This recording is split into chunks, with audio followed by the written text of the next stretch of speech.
What is up, guys? Welcome to the channel. If you are new here, my name is Ace Noguera, and on this channel we cover a wide range of topics in the photography and videography field. So if that is something you are interested in, consider subscribing. Now let's jump into this video. In this one in particular, we are going to be covering some tips you guys can use to get some really cool backlit images such as these.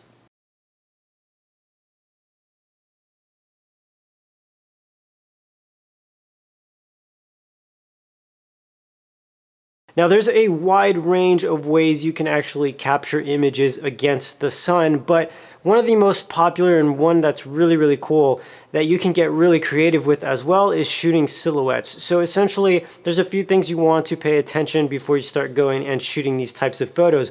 One of them is going to be your angle. Your angle is going to be everything when it comes to a silhouette shot and really allow you to get creative with it. So for example, you could have a really nice silhouette shot of a person standing right next to the sun, or it may look like they are right next to the sun given the angle that you shoot the image at. Here's a couple of examples just to kind of give you an idea. Angles are really important and really do help you unlock a lot of creativity.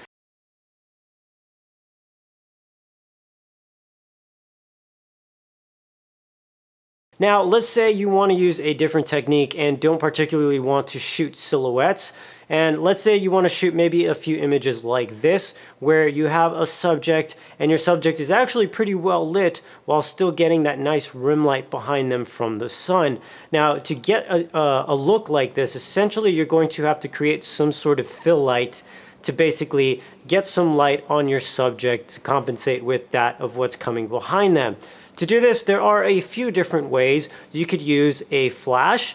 This could be an on-camera flash, off-camera flash, something like that. That'll just kind of fire off and get you a nice fill in front of your subject. You can also use one of these, which is a reflector. And what this essentially does is it pulls that light from that's coming behind your subject, and as it is in the name, it reflects it onto your subject. So you're basically not using any strobes or any electronics like that. This is just a reflector. It's something I highly recommend that you pick up as well. They have these in all types of various sizes, as well as different coverings. So you do have one that's gold, one that may be a very soft white, one that may be even silver, and you can kind of play along with those temperatures as far as what those reflective surfaces do, and you can see how they kind of affect your image. And it's really all personal preference at that point. Like for me personally, I generally like to use the silver side of those reflectors just because it gives me more of an appealing look, as opposed to, for example, like a gold side, which will give you a significantly warmer look. There's pros and cons to both, but the beauty of it is you can actually play around with it, see what works best for your photo, or even what you like the most, and stick with that. Now, another really big tip that I feel a lot of people don't utilize as much as they should is simply turning your model basically a 45-degree angle. So now that the model is side lit, it creates a completely different dynamic, and it gives you some really nice shots, especially when you shoot in something like black and white, since you'll get some really nice split lighting. And what that means is you're going to have a lot of light come from one side, and because it's so directional, you're not going to have too much light on this side. And that's what we call split lighting. So basically one side is going to be very bright, while the other side is going to be very dark. And the reason why I recommend shooting something like this in black and white is simply because it adds a little bit more drama, and it just adds a little, or not a little, but a lot more contrast to the image, giving it a really nice moody look, something you may be interested in. Once again, you can go ahead and kind of play with these settings, see what works for you, and ultimately see what you really like.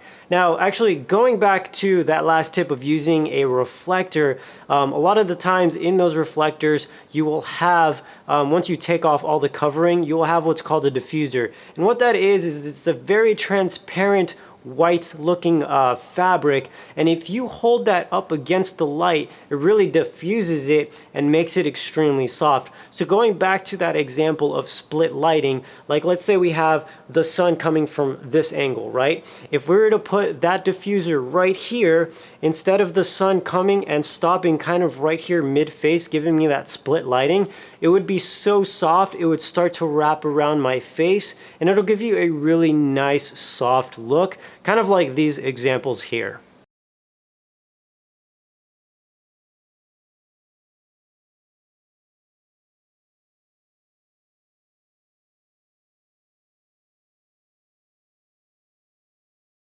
And last but not least, here is another tip.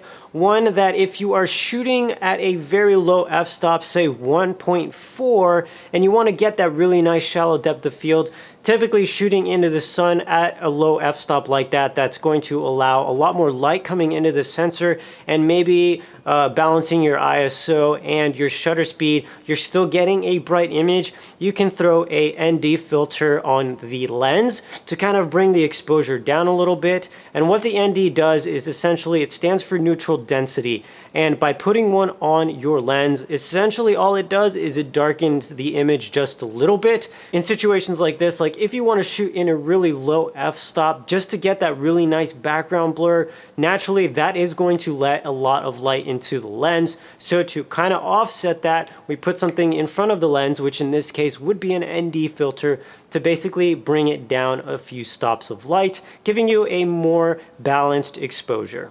Sometimes when shooting directly in the sun or in situations like this, you're going to inevitably run into flares. This could come in a variety of shapes and colors and densities, really. It all really depends on your lens, the type of coating it has on the lens, the focal length of the lens, because when you think about it this way actually.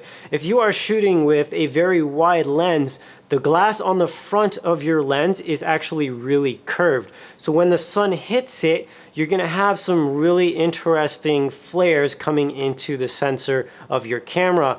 This may be a look that you could use to your advantage. Maybe it's something that you're actually not really liking, but all in all, one way to kind of combat that and create a little more contrast is by simply adding a lens hood to your lens. This will reduce flares or even eliminate them entirely, and because of that, it will increase the contrast of your images. Well guys, that is going to wrap up this video. I hope you guys found it useful. If you did, please be sure to hit that thumbs up. It really does help our channel continue to grow. And as always, if you have any suggestions or comments, go ahead and leave them down below, and we will see you all in the next video.